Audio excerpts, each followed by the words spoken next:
अगर मैं कहूं कि एक भक्त की मात्र 10 दिन में 2 अर्जी पूरी हुई, क्या आप यकीन करोगे? नहीं करोगे ना। लेकिन श्याम भक्तों, ये सब विश्वास का खेल है, भाव का खेल है। कई भक्तों की किस्मत इतनी अच्छी होती है ना कि वो मात्र चले जाते हैं एक बार दर्शन करने बाबा श्याम की, और एक बार अर्जी लगा देते हैं और उनकी बाबा श्याम बहुत जल्दी सुन लेते हैं, उनके साथ चमत्कार कर देते हैं। और कई भक्त ऐसे होते हैं कि सालों साल बाबा श्याम के दरबार में जा रहे होते हैं, उनकी पूजा कर रहे होते हैं, उनका नाम जप कर रहे होते हैं, फिर भी बहुत देर से जाके उनके जीवन में चमत्कार होता है। आप सबके साथ मैंने बाबा श्याम के चमत्कार की कितनी सारी वीडियो शेयर कर दी, बहुत सारी वीडियो शेयर कर दी, और बार बार मैं हर वीडियो में यही बात कहती हूँ, प्रभु का नाम जप कीजिए।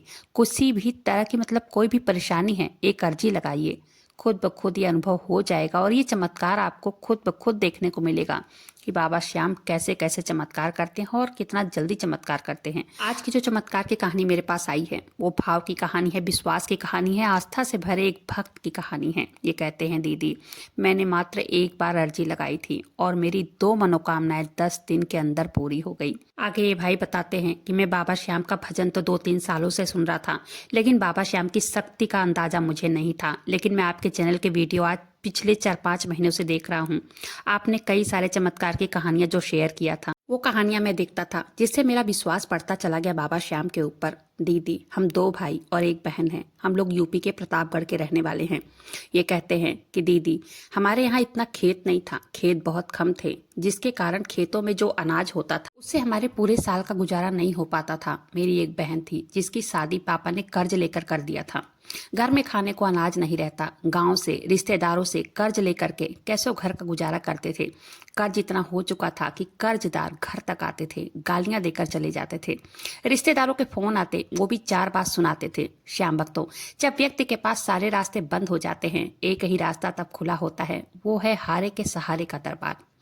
कर्ज का रास्ता व्यक्ति क्यों चुनता है? अगर इनकम ना हो तो व्यक्ति को खाने के लिए, जीने के लिए, पेट भरने के लिए कर्ज तो लेना ही पड़ता है।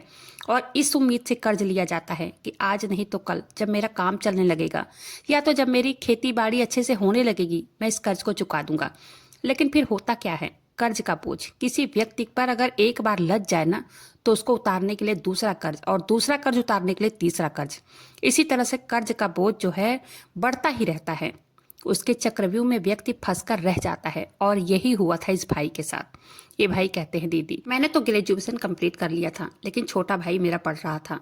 पापा मेरे कहीं जाने नहीं देते थे बाहर कमाने। मैं बार बार अपने पापा से कहता, मुझे शहर जाना है कमाने, या तो दिल्ली चला जाऊं, या बम्बई चला जाऊं, या सूरत से मेरा दोस्त है वो फ़ोन कर रहा है वहाँ चला जाऊं। कलकत्ता में भी एक मेरा दोस्त था, वो भी बार बार फ़ोन कर रहा था। लेकिन मेरे पापा बाहर मुझे कहीं भेजना ही नहीं चाहते थे। पढ़ाई लिखाई तो मैंने पूरी कर ली थी, हर जगह मैं इंटरव्यू भी देता, हर जगह नौकरी की तलाश करता, लेकिन कहीं से कोई नौकरी की कॉल नहीं आ रही थी।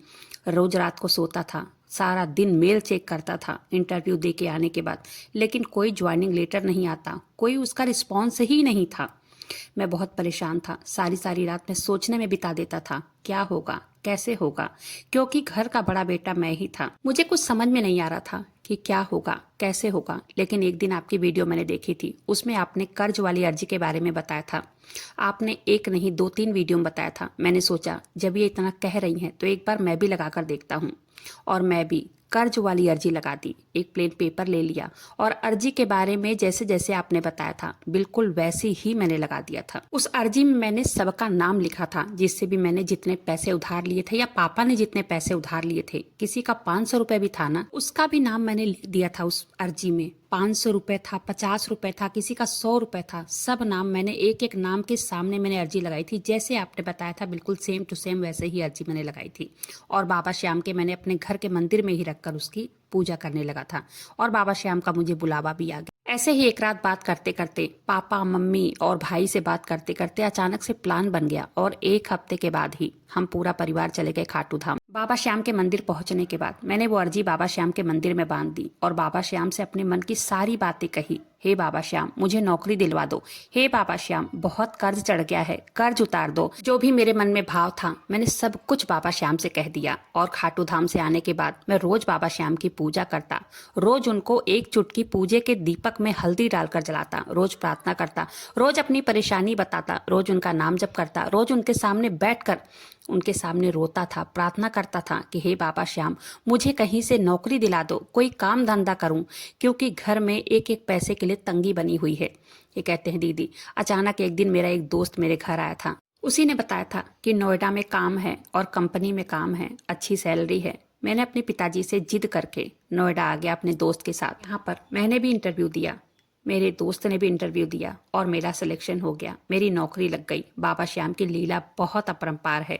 मैं जहाँ नौकरी के लिए तरसता था कि मुझे नौकरी मिल जाए, अच्छी सैलरी वाली नौकरी मिले जिससे मैं अपना सारा कर्ज खत्म कर सकूं, आज बाबा श्याम ने मेरी पुकार सुन ली, मेरी अर्जी को बाबा श्याम ने कबूल कर लिया। दीदी, बाबा श्याम बहुत बहुत चमत्कारी हैं।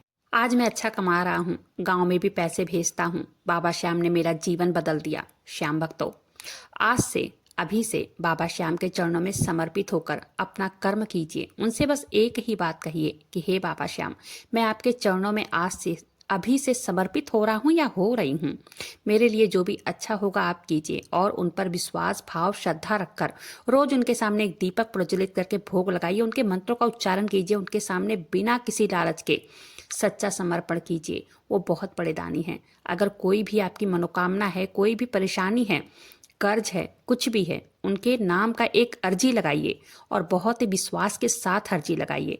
उनका नाम ऐसे ही लखदाता नहीं है। जो भी हार कर, थक कर उनके दरबार में चला जाता है, उनके दरबार में जाकर अगर एक बार सर झुकाकर कह देता है कि हे बाबा, आज से मैं हार गया हूँ या हार गई हूँ, थक गई हूँ, मेरा कोई सहारा नहीं है, आप ही एक सहारा हैं, हारे के सहारे, तो देखिएगा वो सहारा बन जाते हैं। जहाँ दुनिया ठुकरा देती है, वहाँ बाबा श्याम अपने सीने से लगा लेते हैं।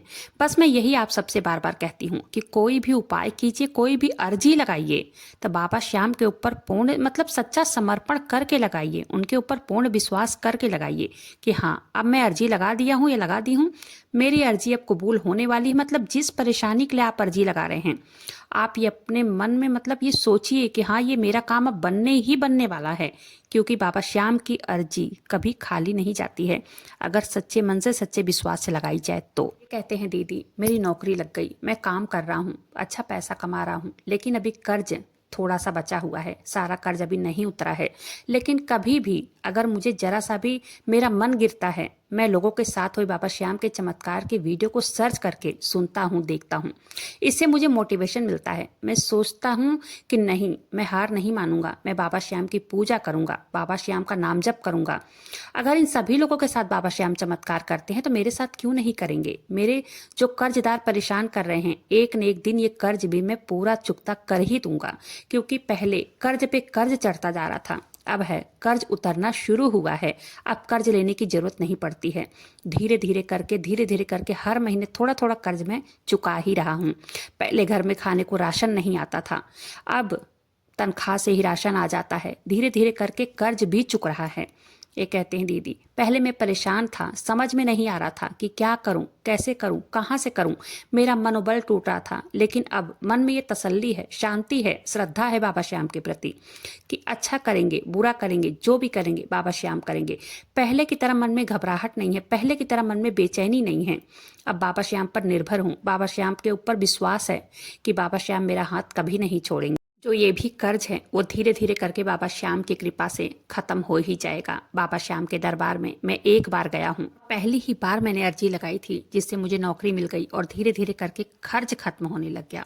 श्याम भक्तों, बाबा श्याम कलयुग के राजा हैं। बाबा श्याम की तरह दानी कोई नहीं है, इसलिए पूर्ण श्रद्धा समर्पण के साथ बाबा श्याम की अर्जी लगाइए। अगर आप कर्ज से परेशान हैं या किसी भी मतलब कोई परेशानी से भी अगर आप परेशान हैं तो अर्जी लगाइए, बाबा श्याम से प्रार्थना कीजिए, दीपक जलाइए, उनके नाम का उच्चारण कीजिए।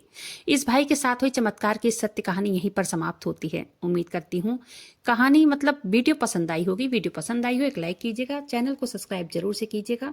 मिलते हैं ऐसे किसी वीडियो के साथ, तब तक के लिए जय श्री श्याम, हारे के सहारे की जय हो।